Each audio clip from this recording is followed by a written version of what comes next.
যারা নিজের স্বপ্নকে বিশ্বাস করে নতুন চিন্তা নিয়ে এগিয়ে যায় তারাই অন্যদের পথ দেখায়।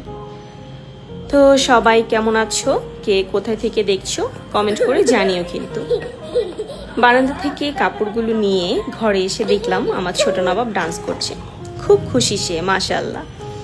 এরপরে কিচেনে এসে আজকে দুপুরের মেনুটা বসিয়ে দিলাম। আজকে কিন্তু আমি চিকেন রান্না করেছিলাম। তোমাদের বাসায় আজকে কি রান্না হলো?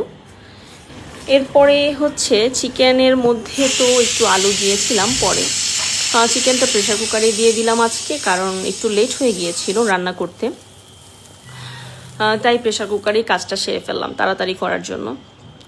এরপরে একটু শাক রান্না বসিয়ে দিয়েছিলাম। কলমি শাক ছিল আজকের মেনুতে। কলমি শাকটা আমার খুব পছন্দের একটা খাবার, এটা শরীরের জন্য খুব উপকারী।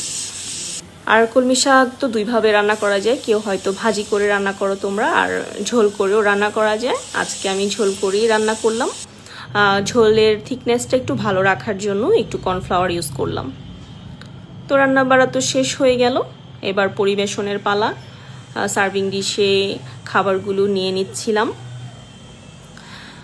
চিকেনটাও সার্ভিং ডিশে নিয়ে তারপরে হচ্ছে আমি একটু চলে গিয়েছিলাম আমার ছোট্ট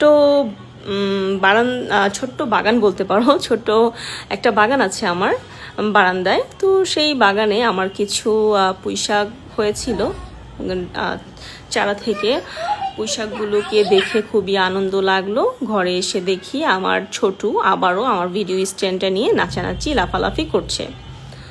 তো গোসল টোসল করে এরপর খাবার দিয়ে দিলাম টেবিলে। তো এদিকে আমার সাহেব খাবার বাড়তে যেয়ে খুব মজার ব্যাপার, বাতাসে ভাতগুলো পড়ে যাচ্ছিল বারবার। তো দুপুরে একটু বৃষ্টি এসেছিল, বৃষ্টির পরে আবহাওয়াটা খুবই সুন্দর লাগছিল। এরপর বিকেল ঘনিয়ে এলো।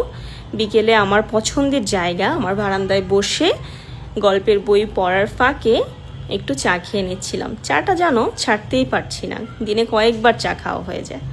তো সবাই ভালো থেকো, সুস্থ থেকো, তোমাদের সাথে এমন গল্প আরও অনেক হবে।